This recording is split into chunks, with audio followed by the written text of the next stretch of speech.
Welcome to The Explainer, where we break down the big stories behind the headlines. Today, we're looking at a single decision that, you could argue, totally reshaped the global economy and the American heartland. Okay, so let's just dive right into this question. It all goes back to a single pivotal moment in the year 2000, a moment that, in a lot of ways, planted the seeds for the kind of chaotic trade landscape we're all living in today. To really get it, you have to kind of picture the mid-90s. The U.S. economy felt unstoppable. The budget was balanced, crime was falling, and there was this incredible optimism, this belief that a globalized world with fewer trade barriers would make everyone wealthier and more stable. And that optimism, well, it set the stage for a massive policy shift. So President Clinton was the big champion for bringing China into the World Trade Organization. And the argument was basically twofold. First, it would open up this huge untapped market for American goods. And second, a lot of people genuinely believed that economic partnership would lead to democratic change in China, like it seemed to in places like South Korea and Taiwan. But yeah, not everyone was on board, not by a long shot. Even before the ink was dry, there was fierce opposition. You had labor unions, some economists, and a lot of regular folks who saw a major downside. The Battle of Seattle, that was this massive, chaotic protest. People were genuinely afraid that American companies just couldn't compete with China's labor standards and that it would cost a ton of American jobs. So what happened once the deal was signed? Well, for a whole lot of communities across America, the fears of those protesters were about to become a really harsh reality. With the stroke of a pen, China was in the WTO. And almost right away, the floodgates opened. American companies started moving production overseas, drawn by this irresistible pull of way cheaper labor. The chance to slash production costs was just too good to pass up. And the scale of this, the impact, it's just staggering. Between 2000 and 2010, America lost 6 million manufacturing jobs. That's nearly a third of the entire sector, just gone in a single decade. And if you want to understand the human cost of that number, you just have to look at an icon like Levi Strauss. In 2003, workers like Clara Flores were laid off when Levi's shut down its last U.S. factories to move production overseas. A classic American original was suddenly no longer made in America.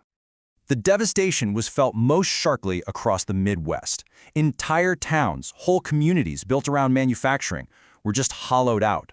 One steel town saw its population drop by 61%. As factories closed and local economies collapsed, families who once had these stable, middle-class lives were just thrown into chaos. And it's in the ashes of that collapse that the opioid epidemic really took hold. But this great job migration, it didn't just create a shockwave inside America, it completely redrew the map of the entire global economic order. See, while American manufacturing was declining, China was playing the long game. They weren't just a source of cheap labor. They invested like crazy in infrastructure, in education, in industrial policy. And the results? They were just dramatic. They went from being a minor player in the 90s to climbing the economic ladder at lightning speed, becoming the world's workshop and eventually a technological superpower. And the result was this stunning role reversal. The U.S. went from being a manufacturing powerhouse to a consumer-dependent nation. You can see it right here. The trade deficit just exploded, from around $68 billion before the deal to nearly $400 billion by 2022. America was buying, and China was selling. This shift totally changed the American workforce. Those stable, middle-class factory jobs, the kind that gave you a decent life without needing a college degree, they were just vanishing. And they were replaced by a service economy, where wages are all over the place, from really high to really low, and that solid middle ground just started to erode. So, this all brings us to today. The consequences of that 2000 decision have culminated in these rising tensions and this economic standoff between two powers that are deeply intertwined, but are now also rivals. In response to all this, recent administrations, from both parties, have tried to push back. The Trump administration came in with these chaotic, sweeping tariffs.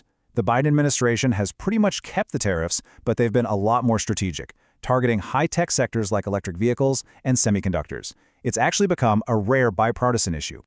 But the problem with trying to push back is that the two economies are now so deeply tangled up, it's almost impossible to pull them apart without causing massive pain. China needs the U.S. market, and the U.S. needs Chinese goods. So any move you make to punish the other side just boomerangs back and hurts you at home. It's an unwinnable cycle. And this dependency became a massive national security issue during the pandemic. All of a sudden, it was painfully obvious that America was relying on its main geopolitical rival for essential goods, everything from microchips to basic medical supplies. Decades of outsourcing had created this huge vulnerability.